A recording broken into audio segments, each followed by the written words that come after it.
So तुम्हाला meditation, चिंतन मनन का महत्वाचं आहे? आणि हे मला माझ्या आजारपणाने दिलं. जेव्हा माझ्याकडे पर्याय नव्हता, मी एवढे वर्ष बेडवर होते, बेडरिडन होते, माझ्याकडे पर्यायच नव्हता. मी माझ्या एकटीवर वेळ घालवला आणि तो वेळ घालवत असताना प्रणाली मला तो वेळ आवडायला लागला. मला कळलं की हे जे माझे असे लिकेजेस होते ना, ह्याला भेटली त्यांनी एनर्जी घेतली, त्याला भेटली त्यांनी एनर्जी घेतली, ही सगळी माझी सेव्ह झाली. आणि त्या पूर्ण बेडवरती मी जेव्हा 6 महिने बेड रिडन होते ना, मी टॅरो शिकवायला लागले.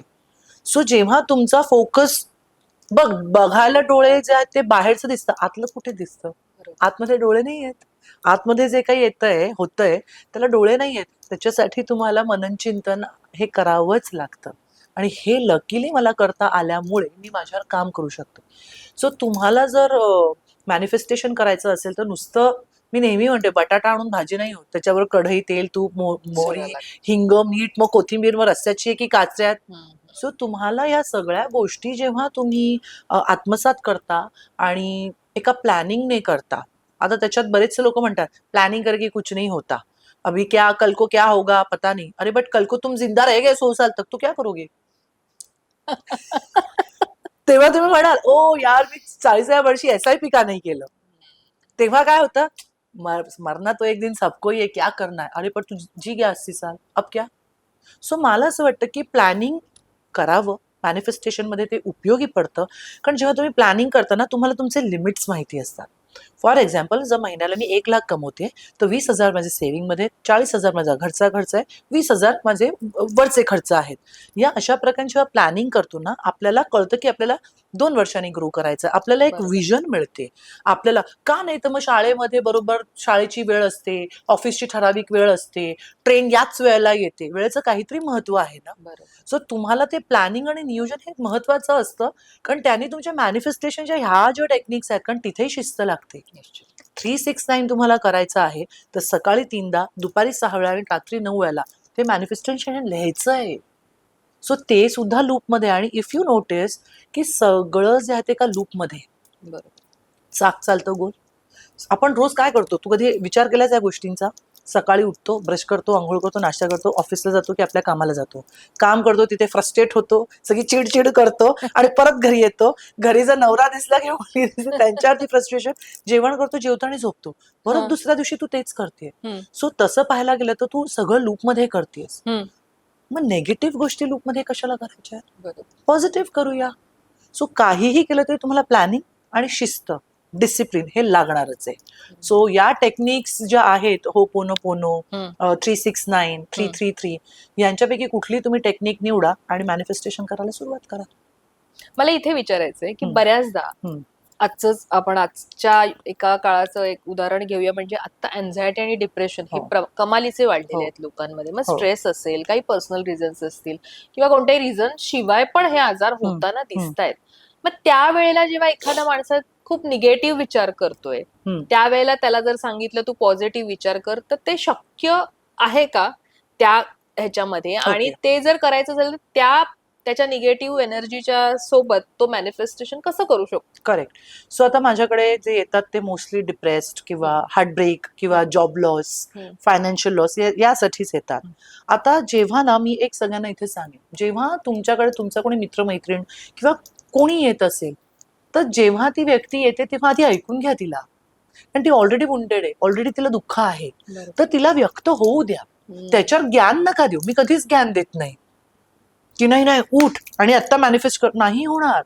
जर तुमचं ऑपरेशन झालंय, तुम्हाला 1 महिना एक बेड रेस्ट सांगितली आहे, तर तुम्ही जॉगिंग करायला नाही जाऊ शकत.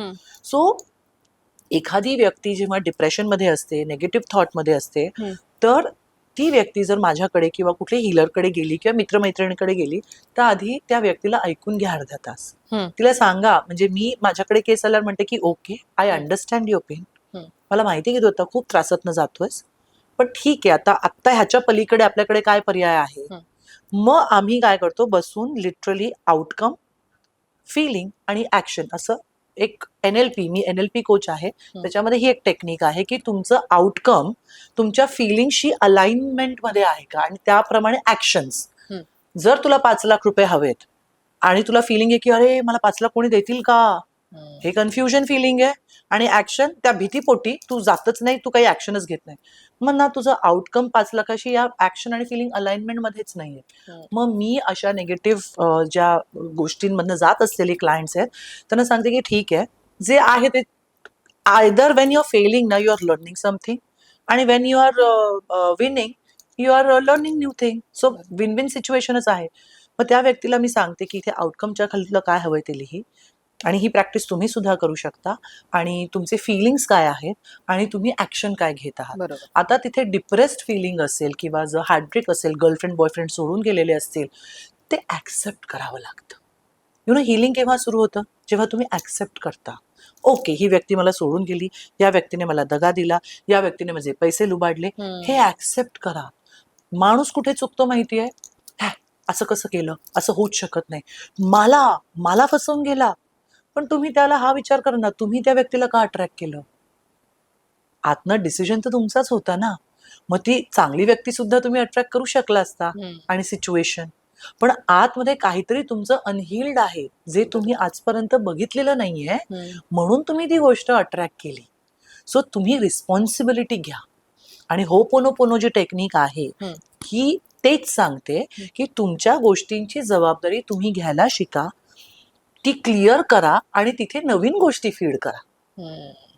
लोक काय करतात, कोणीतरी अत्याचार केला, डिवोर्स झाला, पैसे गेले म्हणून लोकांना ब्लेम करतात. पण 3 बोटं आपल्याकडे, तुम्ही ती सिच्युएशन आणू का दिलीत, किंवा तुम्ही त्या सिच्युएशन मध्ये माहिती असताना सुद्धा का राहिलात, किंवा तुम्हाला माहिती की वारंवार तुमच्यावर हे होत आलेलं आहे, मग तुम्ही ते अलाव का केलं? आपण रेड फ्लॅग्स बघत नाही. सो अशा वेळेला सर्वप्रथम जे लोक डिप्रेस्ड आहेत, निगेटिव्हिटी किंवा एन्झायटी, स्ट्रेस, अगेन सी, आता मी जर तुला सांगतो, तुझं घड्याळ दाखव, तुझी अंगठी दाखव, तुझे विचार दाखव, तुझे स्ट्रेस दाखव, तुझी एन्झायटी दाखव. तू हे दाखवू नाही शकत. तू दाखवलंस काय? मग तुझी बोटं दाखव. जे रिअल आहे ते बघायचंच नाही, आणि जे नाहीये त्याच्यावरती तू विचार करत बसलीस. सो प्रत्येकाने हा जो एन्झायटी, स्ट्रेस, हे आपण क्रिएट केलेत माइंडमध्ये, जे बघितलंय. पण ती व्यक्ती किंवा ती सिच्युएशन गेलेली असते, कॅरी आपण करतो. बरोबर. का? कशासाठी? आणि मग आपणच रडतो. बरं, ती व्यक्ती ती सिच्युएशन मजेत असते आणि रडत आपण असतो, तर this is a sign of foolishness, असं मला वाटतं. म्हणजे आपण काही 8-10 वर्षांची मुलं नाही होत आता, निश्चित. की मला एखादी व्यक्ती जर फसून गेलेली आहे, वाईट वाटतं 100%. मला बॅकस्टॅप नाही का झालंय? खूप झालंय. मला खूप लोकांनी फसवलंय, पैसे डुबवलेत, इमोशनली खूप खूप खूप केलंय. पण मी जेव्हा विचार केला की मी काही लोक अट्रॅक्ट केली, चांगली लोक पण होती, आणि जेव्हा मी मला हील केलं, प्रणाली, ट्रस्ट मी, 80 ते 90% फसवणारी आणि निगेटिव्ह लोक स्वतःहून निघून गेली. कारण मला एक कळलं, देव तुम्हाला ते नाही देत जे तुम्हाला हवंय. देव तुम्हाला तेच देतो जे तुमच्यासाठी योग्य आहे. आपल्याला अटॅचमेंटमुळे ना त्रास होतो, त्यामुळे डिटॅच करणं खूप जास्त गरजेचं आहे. मग ती फिलिंग असो, मुलगी असो, मुलगा असो, घर असो, नवरा असो, तुम्ही राहा, तुम्ही ऑब्झर्व्हरची भूमिका घ्या. जेव्हा तुम्ही डिप्रेशनमध्ये असता किंवा एन्झायटीमध्ये असता, तेव्हा तुम्हाला ऑब्झर्व करायचंय. म्हणजे काय म्हणतात ऑब्झर्वला मराठीत काय म्हणतात? निरीक्षण करायचंय हेलिकॉप्टर व्ह्यूने. जसं आता समजा तू माझ्याकडे प्रॉब्लेम घेऊन आलीस, तर मी काय सल्ला देईन? काही टेन्शन नको घेऊसा, होईल. कशाला? गेलाय ना तू, जाऊ दे ना, तू तुझ्याकडे बघ, स्ट्रॉंग हो, हे कर. देताना तू लेक्चर मस्त देशील, पण when it comes to you, तू रडत बसशील कसा सोडून गेला किंवा काय. तेव्हा ना तुम्ही स्वतःला ऑब्झर्व करा की तुम्ही काय करताय. आणि तुम्हाला वाटतं की ठीक आहे, तिथे पडदे लावून गजला ऐकून तुम्हाला डिप्रेशनमध्येच राहायचंय, हाही तुमचा चॉईस आहे. आणि पडदे उघडा, ठीक आहे, ह्याच्यातनं मी काय धडा शिकलो, ठीक आहे, एन्झायटी आहे, स्ट्रेस आहे, हे माझ्या डोक्यात मी क्रिएट केलंय, ते मला काढून टाकायचं आहे, आणि मग नवीन एक्सपिरियन्स अनुभवायचा आहे, आणि मग ती खिडकी उघडा आणि जा, दार उघडा आणि जा, हाही तुमचा चॉईस आहे. So life is all about choices.